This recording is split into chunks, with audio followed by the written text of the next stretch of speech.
Already. Oh, you're a rock star. Hey. Welcome back. This is Ty. This is Joe. Welcome back to the 2B podcast. It is December 17, y'all. December 17. I can't believe that we are midway through this month, which is the last month of the year. Oh my gosh. Honestly, can I tell you that I'm still just replaying the words that we're going to be living with this in 2021 every time I realize that we're approaching the end of the year. I'm saying. You know, a lot of people like to think that we're just going to like drop off our baggage on December 31st, that we carried all year long as an individual, as a tribe, as a culture, as a nation. No. Some of those bags are coming with us. Let's be honest. Right. I think that's why we have to continue to build skills and recognize what we're carrying with us, and then figure out what ways can we lessen the load, unload some of the weight, and really deal with and sort of just wrestle with. I think that's a lot of people using those terms. Let's just wrestle with it. No. Sometimes you got to let go and let God for some folks. Amen. Hey, love it. I was going to say, let it go like Frozen. Let that in my spirit. Let that sizzle in my spirit for a second. Oh, yes.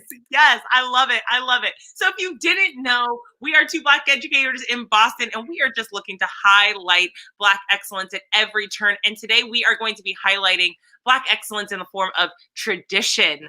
But before we do that, are you following us yet? Because you need to be. We are 2B Podcast on Facebook, Twitter, and Instagram. So if you have not started following us, please do so. That this is our grown-up Christmas list. Our 2B Christmas list is follow us and help us spread the word and our message. We would greatly appreciate it. So Ty, around these holidays, the biggest change is scenery and music. You can't turn on the radio station. And scenery, y'all, we're in Boston. If you don't know, we had a snow day. Zoom has stolen snow day, so we didn't exactly have a snow day. A lot of people did, though. A lot of people did. It's just a few Scrooges that didn't want to allow snow day to be a snow day. Are you calling me a Scrooge? No. I'm talking about some of the powers that be. Okay, some of the powers that be that said, no, we're already at home, so we're going to continue to work at home. But there are a lot of school districts, a lot of businesses that took today as indeed a snow day. We did get 8 to 12 inches, so it was warranted, in my opinion.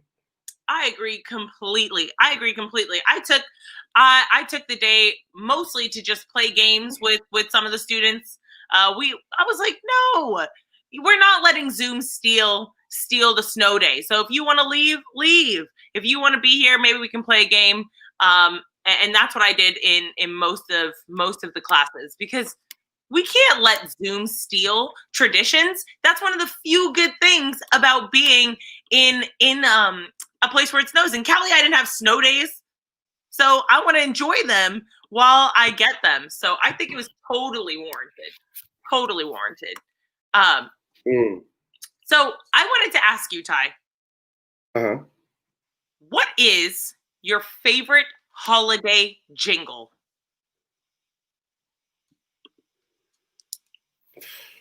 Ooh. To be quite honest, I'm not that person that plays holiday music.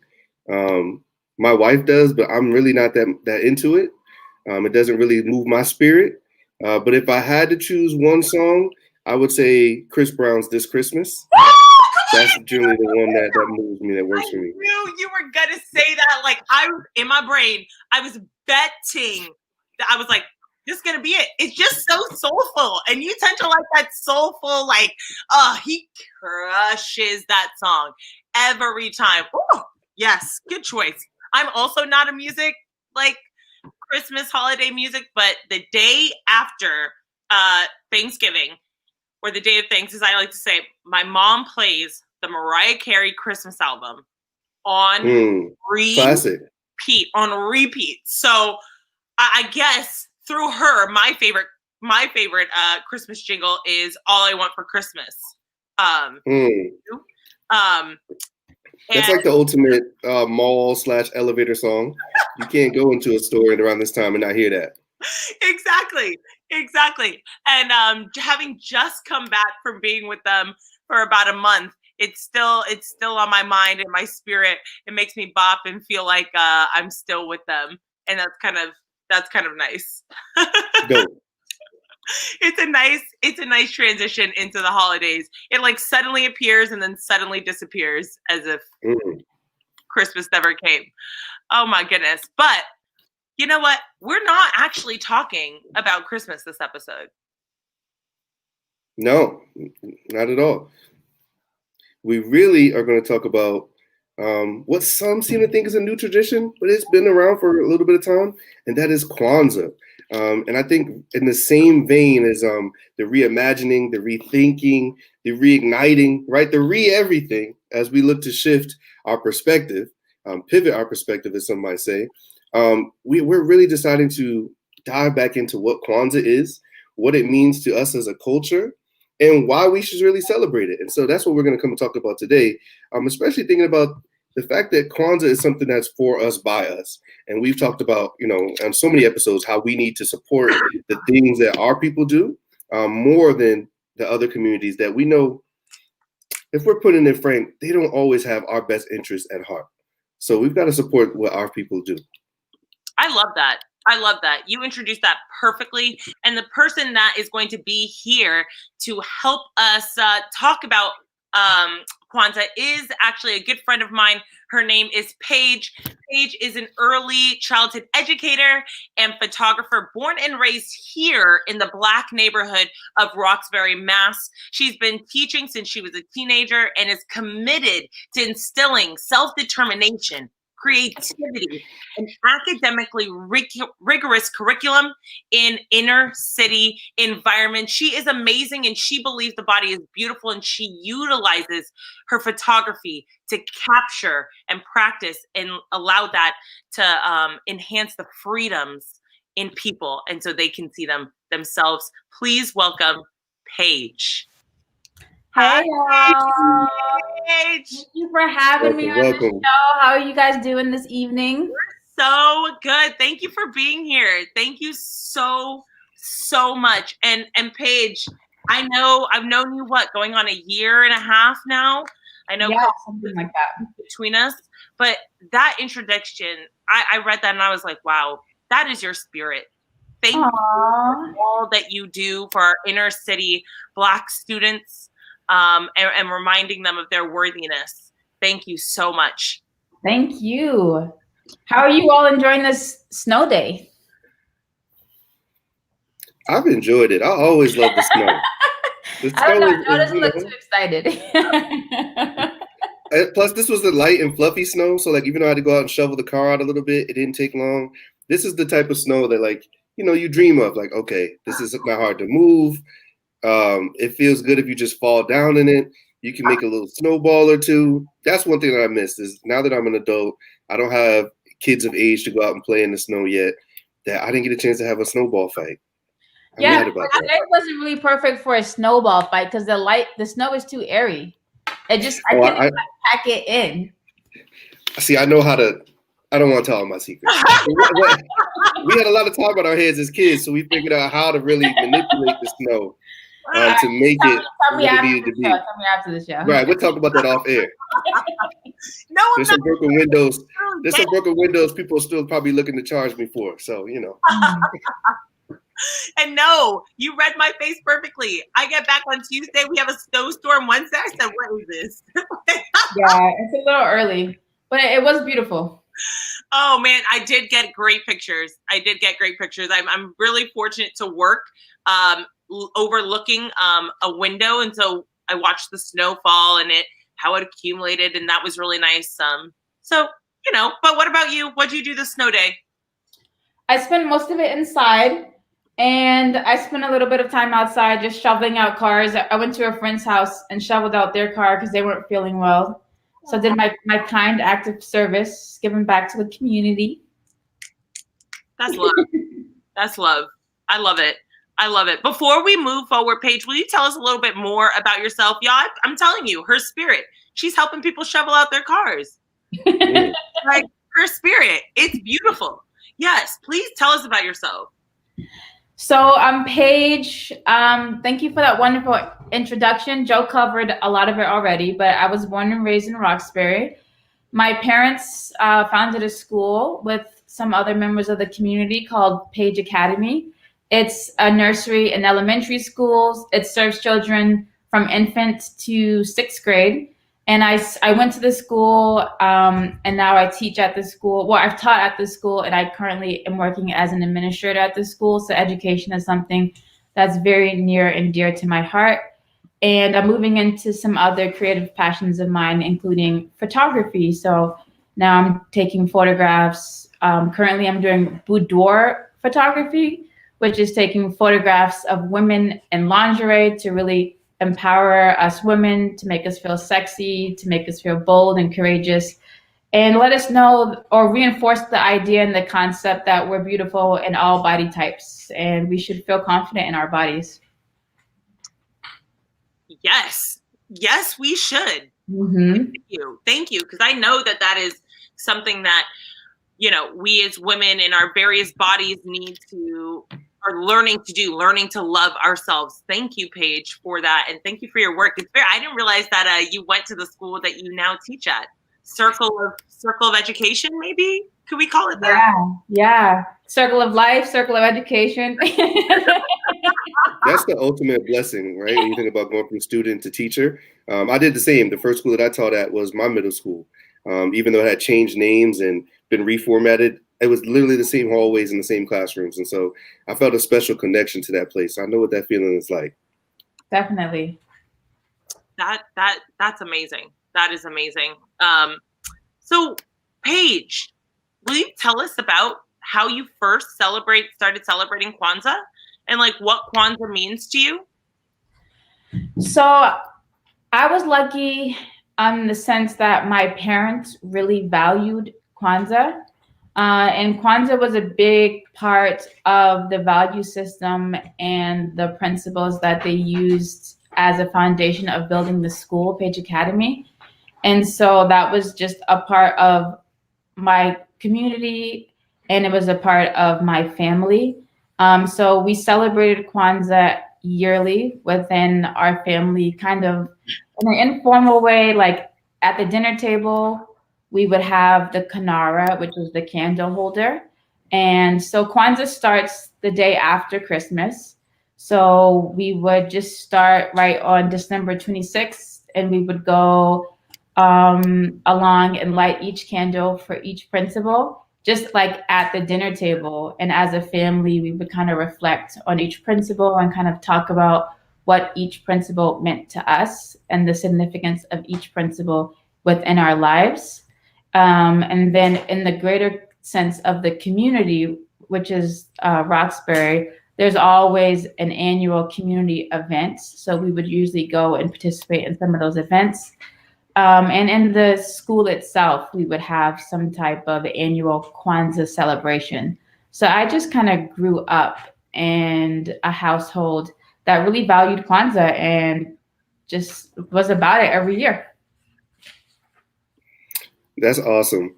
I think you gave a lot of introduction into what Kwanzaa is. I just want to just highlight and really name a few of the aspects of some of the history of how Kwanzaa came to be. So for those who don't know, because I know that I spoke to many people this week who were like, I know what Kwanzaa is, like the name, I don't really know what it means.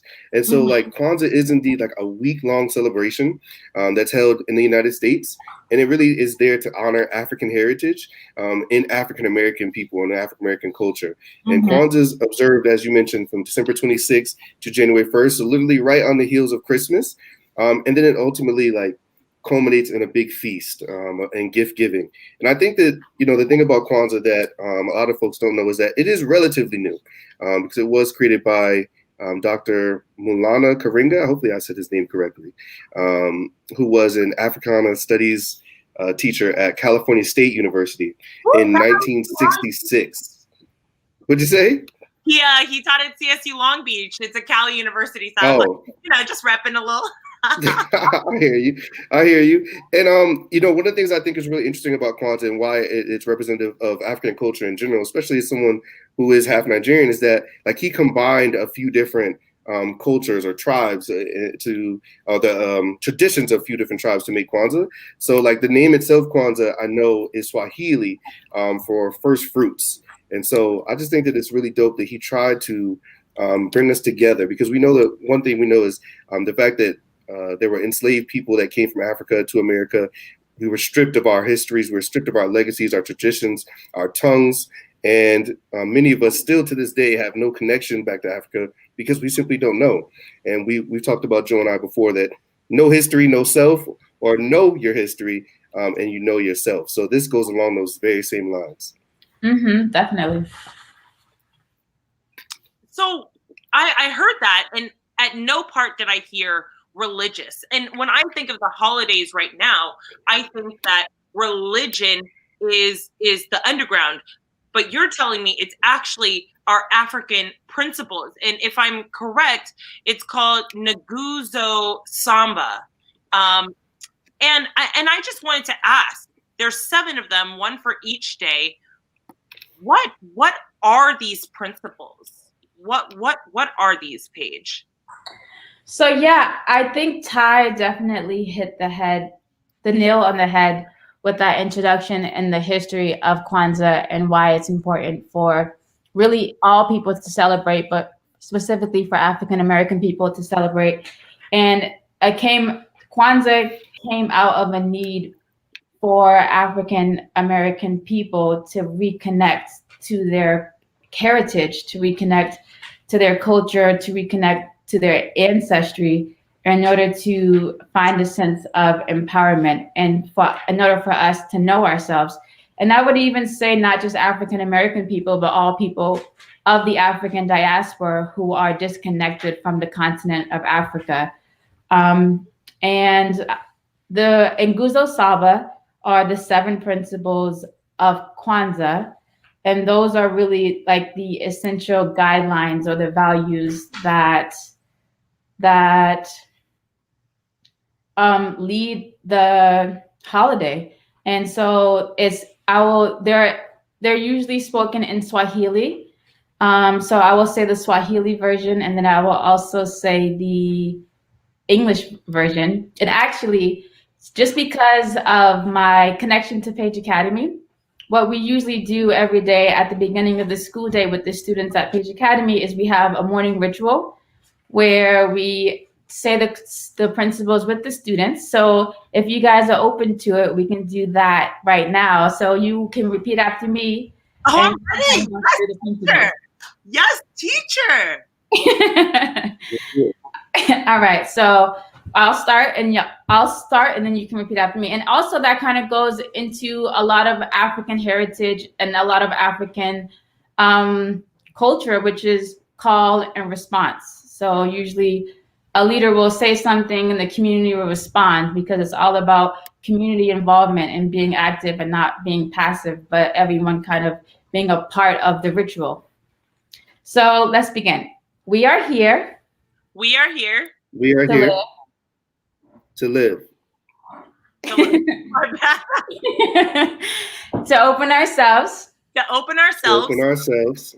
To each other. To each other. To each other.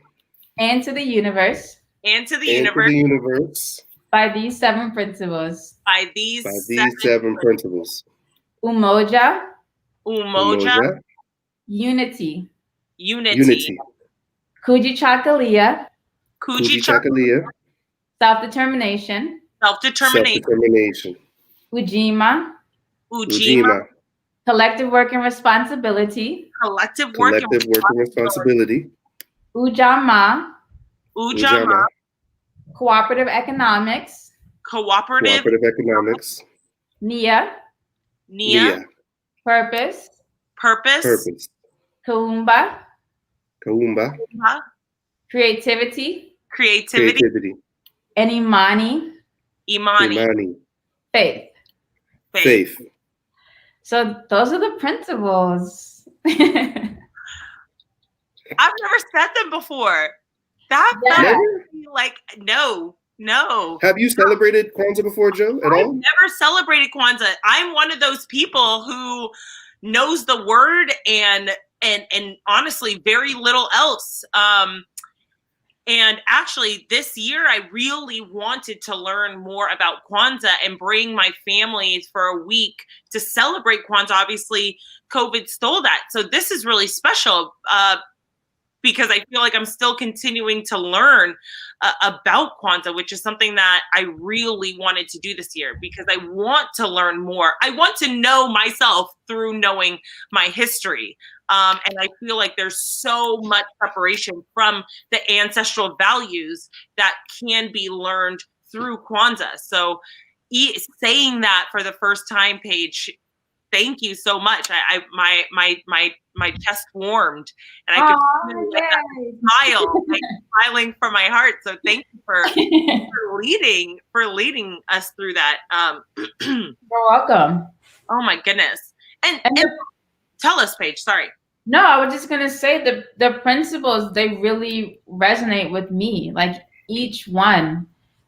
Unity is something that really resonates with me in terms of connecting with, like as you said, supporting each other, supporting Black people, connecting with each other socially.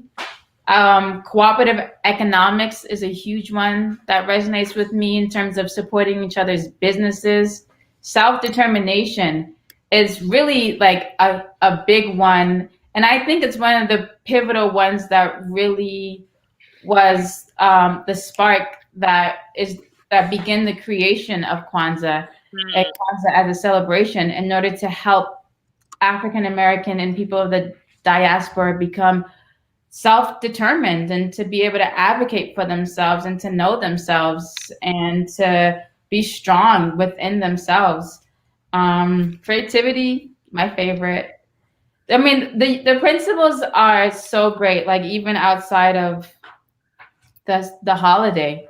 I just feel like they speak to me and resonate with me year round. Absolutely. I would agree with that point because the principles really are deriving from a place that's self-empowerment and community empowerment. And my two favorite are Ujima and Ujama because they talk about the collective we. And as you mentioned, Paige, especially when you think about celebrating Kwanzaa, the way in which you go about your celebration, I'm sure we're going to get into this in a little bit, you can buy products from Black-owned companies, and that's representative of the cooperative economics. You can decide to build and maintain local, I'm forgetting the word that I want to say, but you can grow community gardens, community gardens. You can build and maintain community gardens and use the food that you've grown as a community as part of your Kwanzaa celebration. And so I really think that those two principles speak to the work that we've tried to do as a community as we are going through a racial reckoning in America. How do we come together? How do we uplift and elevate each other? And then really importantly is how do we continue this work? So that's not just a moment, but it is in fact a movement. Mm-hmm. Definitely. I love that it's a way to end. Listening to what you're saying to me, it's like a way to end the year and boost like focus into the new year of what is important in building this community, not just ourselves, but with one another. And I think that is a powerful time when during the new year, we're often thinking about like, oh, okay, what is your resolution? Well, what if your resolution was less I and more collective for we? And so that's an amazing thing to think about. And you said that towards the end, I believe, Ty, you said something about a feast. How does you were talking about Paige at the table, y'all are doing this. What are the traditions? You mentioned a Kanara. What are the intricacies of celebrating Kwanzaa? So Kwanzaa is similar to other holidays and other traditions in regards to there being specific symbolic, like material items that are a part of the holiday. Just like Christmas has a Christmas tree, I would say one of the main focuses of Kwanzaa would be the Kanara, which is the candle holder. And within the Kanara are 7 candles. And the colors of the candles are red, black, and green. So typically there are 3 green candles to the left, a black candle in the middle, and 3 red candles to the right, or vice versa. And all of that has symbolism. So each candle represents one of the 7 principles of the Nguzo Saba. And the colors of the candles represent the Black nationalist colors, which are, or the African nationalist colors, which those colors you also will see in a lot of African flags, or in a lot of the flags of African countries. So red is for the blood of the people or for the struggle, green is for the land, and black is for our skin. And that's what I was taught, and that's how I always identified the colors. And then in addition to, so at every day of Kwanzaa, you light 1 candle, and each day represents one of the principles. So let's say the 26th is the first day of Kwanzaa. We would all gather together. You could either gather together in your home, or you can gather together within the community. But one of the big factors of Kwanzaa is definitely about gathering. It's about being together. It's about kind of having that celebration and having that opportunity to kind of share with each other, to connect with each other, to check in on each other, to show love and gratitude for each other. So you gather together and you light one of the candles, and we say, one of the things that we say on Kwanzaa is habari gani, which is like, what's the news? So if someone says habari gani on the 26th, then the response would be umoja, which is unity. So like today is umoja, unity. Then when you light that candle, you talk about umoja, you talk about what it means to you, you talk about what it means to your family, you talk about what it means to your people.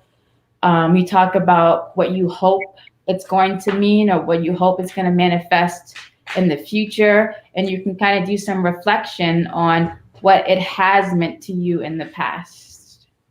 And that cycle kind of happens through each day. Yes, I think it's crucial that we start considering these traditions when we have young children, because it really sets the tone. It provides it really provides an ability to create an Afrocentric mindset within our young people. And the reason I say this is because I haven't celebrated Kwanzaa every year, but the times that I did, I know that there is gift giving for each day. Sometimes it's one culminating gift. But I think about the idea that during these opportunities to give gifts, you can either have young people make gifts, right? Or you can then lead them towards buying from a Black-owned business. And I think that that's something that will stick in their minds as they become adults, that, my parents instilled in me that we support our own, and that we will gravitate towards Black-owned businesses in terms of where we spend our money, even into adulthood. So again, it goes back to that idea of the cooperative economics. Yeah, definitely. And that's something that I loved about Kwanzaa. Actually, in order to prepare for this conversation, I did a little research. And in the research, in the book that I read, it just kind of spoke about Zawadi, which is the name that we use when we talk about the gifts that we give. And they were saying that they encourage that people give books or like an African artifact as a gift. But when I was raised in my household, it was exactly what you said. It was Kwanzaa gifts had to be handmade, or they had to be bought by Black-owned local businesses. And as a child, I think that was one of the things that I was most excited about, the idea of making something and for that to have value and for that to be a gift. And I think that is one of the emphasis in my community that we really valued with Kwanzaa, which is kind of stepping away from the commercialism and really thinking about how we can invest in our community and how can we give a part of ourselves in order to make each other feel valued. Yeah. I'm thinking also the fact that, different generations are sitting and having these conversations. It's a time for thinking about the past, present, and how those things affect the future, and how, well, we can learn from the past, but the past also created part of the present that we're experiencing. So what will we do to create the future that we really want to have? And these intergenerational conversations and the time that's actually being made to create them, that leads to thinking about, wait, how I lead my life has purpose. My creativity matters, right? I've seen that I can create. Like, my money matters, right? I really like this. I really like this, Ty, and I agree with you saying that, like, we need to be doing this with the youth. And so, Paige, you mentioned that this is a big tradition at your family, and that you embody these principles in your classroom. And I wanted to ask you, how do you do that? Considering you are working with kids in this young age, how are you helping them see and live these values in the classroom?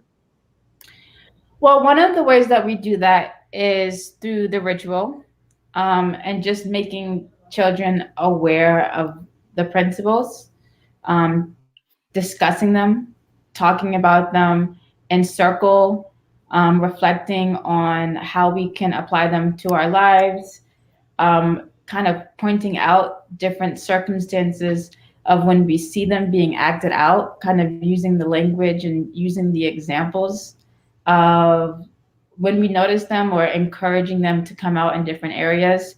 Definitely through text, definitely through celebrating Kwanzaa throughout the school, and just in the things that we emphasize and the things that we value. So, just like taking a field trip to a Black-owned bookshop, like in Dudley, or having opportunities to have assemblies where students can showcase their talents and showcase their creativity, and really having a school that really focuses heavily on art and has African drum teachers, and has different visual arts teachers, and has pottery as a part of the curriculum, and having a school where there's different age groups in the same classroom, and just focusing on unity and individual growth and our individual accomplishments, and really meeting children where they are. So a part of it is just the overall philosophy of the school and how it's structured.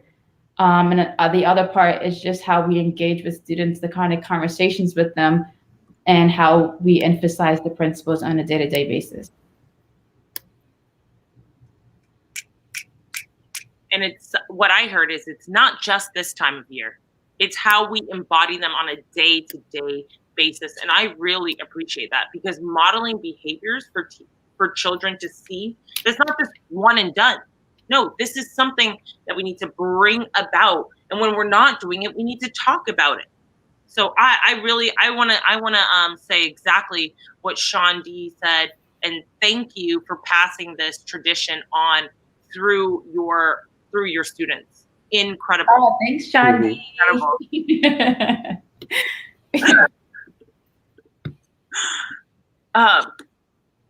So of these in your life, what is the one that you focus on most? And, like, which is the one of most importance to you? And which is the one that you really are working on?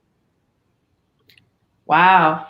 I love self-determination, I think, the most, because I think for an individual to be self-determined, there is just a certain level of, like, audacity and strength and power and commitment that you have to have, and that energy can take you so far, and it's so important. That is my ultimate favorite, and I'm always trying to instill in every child that comes into my classroom a sense of self-determination. And then I think second would be creativity.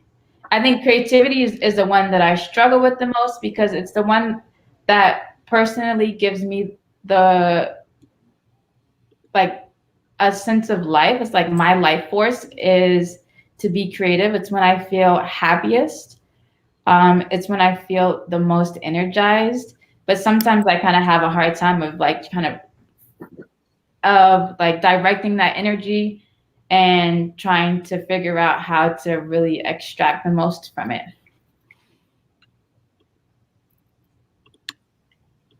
Thank you. Thank you for sharing that.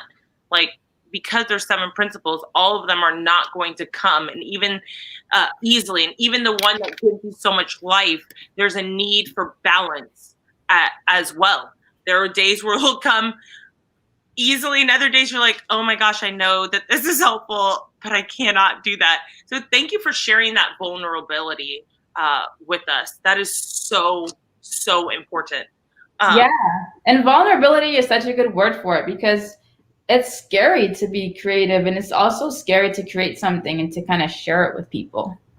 So even in that, like that is like I always feel so exposed whenever I have something that I really care about that I put my heart and soul into creatively, and I'm like, here everyone, like look at this. What do you think about that? Like I just get so scared. It is terrifying. It's terrifying. It is terrifying. But then when you have that community, you realize one, what it's doing for yourself and the life force that, like, when you're sharing with others that it provides.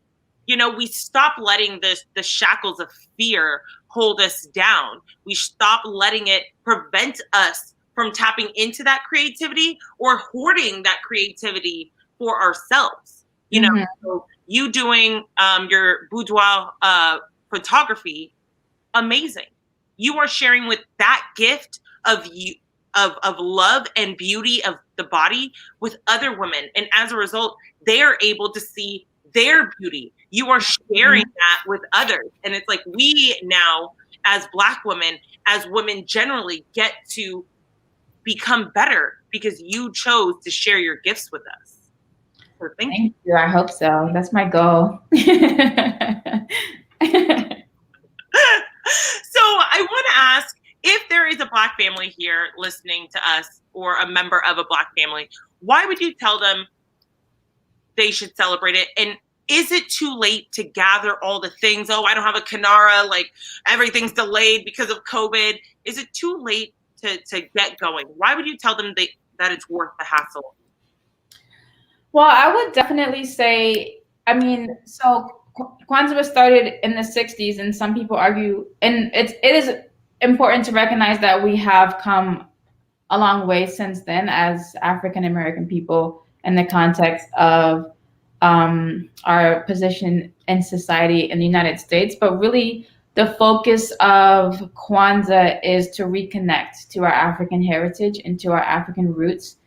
And just like Ty said, what was it? You know yourself or you know yourself? No history, no self, and know your history. So KNOW, know yourself. Yeah, exactly. So Kwanzaa is kind of a bridge or an opportunity or just another way to get to know ourselves and to celebrate ourselves, to reconnect to our heritage, to celebrate our ancestors, to connect to our culture, because we do really have to be careful in terms of the principles that we live by and the values that we live by. And the values and the principles of Kwanzaa are valuables that are fulfilling and that are loving and that are taken from the continent of Africa, and with the purpose of empowering people of the African diaspora. So I would say, and I would also say that even like for myself, because I think also like in our generation, especially in my generation, and for me, like sometimes I start to get confused about the value of tradition, and I reconsider, like, do I want to celebrate these holidays, and like what do these holidays mean to me?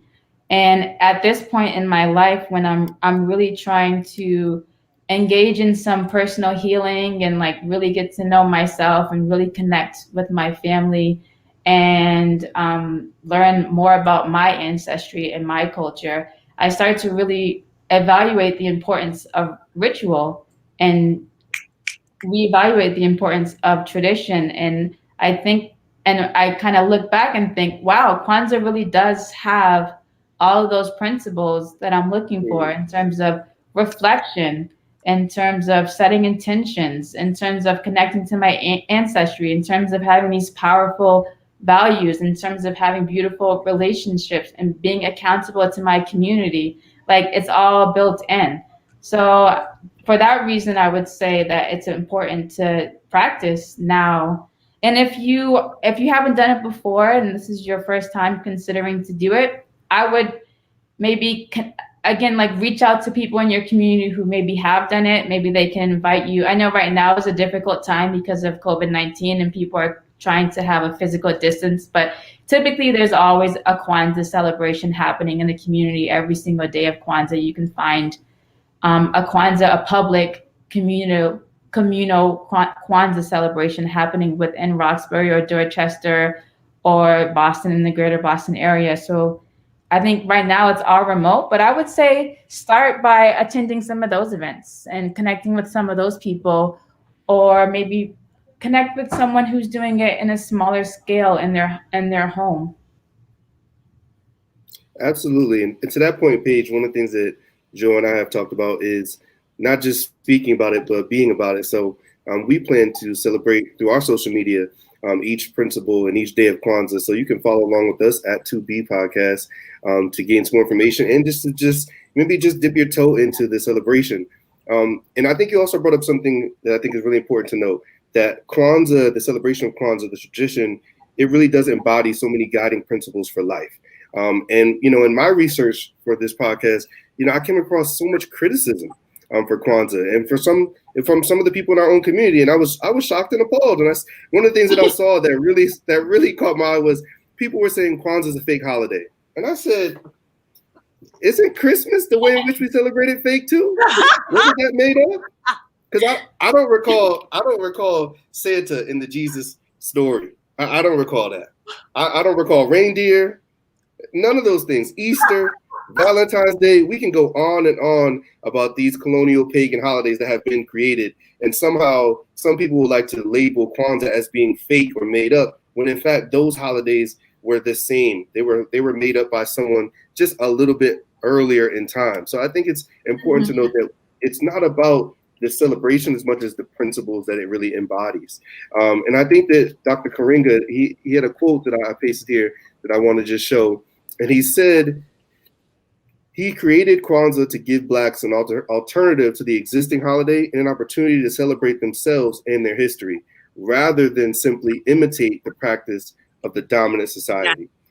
Yeah. And so, again, back to this time that we're in of 2020, we're rethinking, we're reimagining, we're recreating.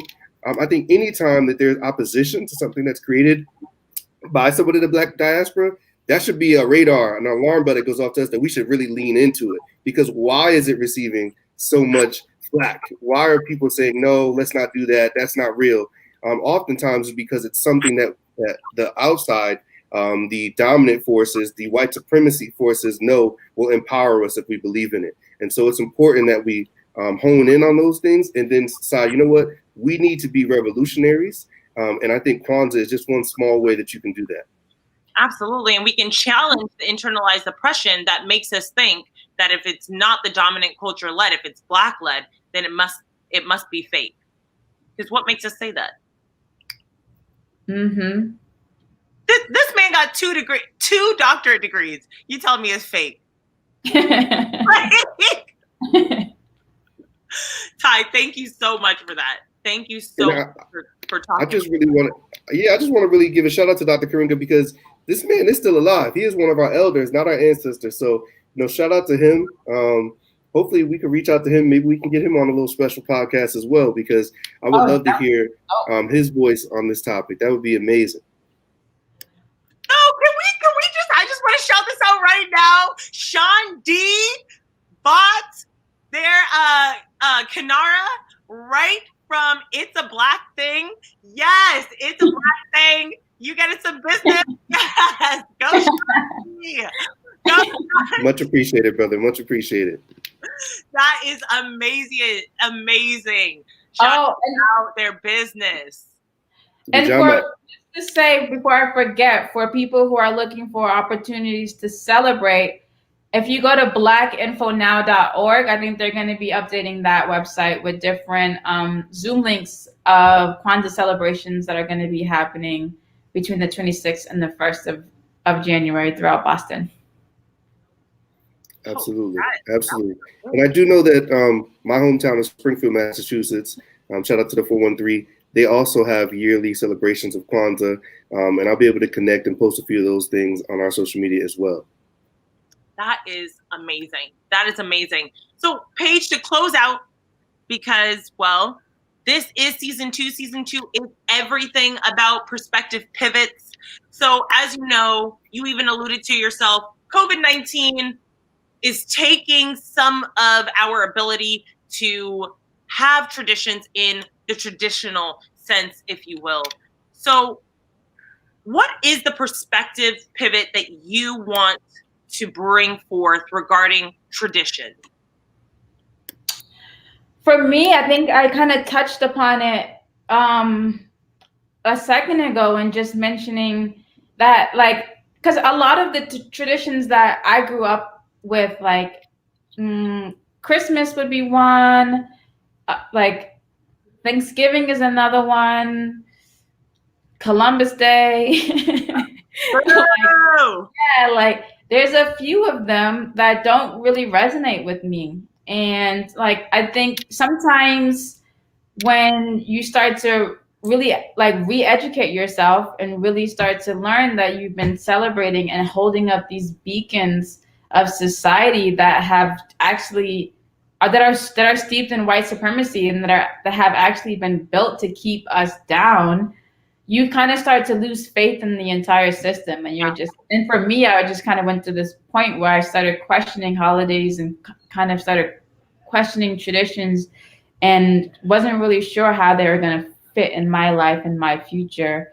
So it's kind of nice as an adult to have also had an opportunity to grow up with a family in a community that also celebrated Kwanzaa, and to kind of be able to look back. And I never really stepped away from it, but to be able to look back and really kind of analyze it and realize the significance and the importance that it had in my life, and to kind of recommit to it and be at a point where I really do want to talk about it with people. I really do want to have Kwanzaa celebrations where I can invite people into my home, or have Kwanzaa celebrations in the community where I can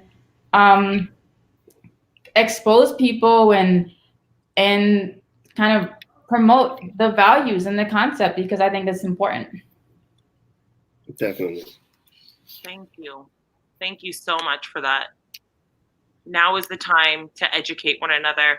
And I want to tell you, Ty, with our closing quote, that you and Dr. Karenga were on a very similar wavelength, clearly, because he says, we will never know ourselves if we do not know our history. And I'd like to believe that this was the spirit in which he developed and created Kwanzaa, for us to know ourselves through knowing the values passed down from our ancestors. Ah, man. So with that, this is it for us, folks. Until the new year. But don't you worry. Wait, no New Year's Eve episode? Closes laptop. Wow.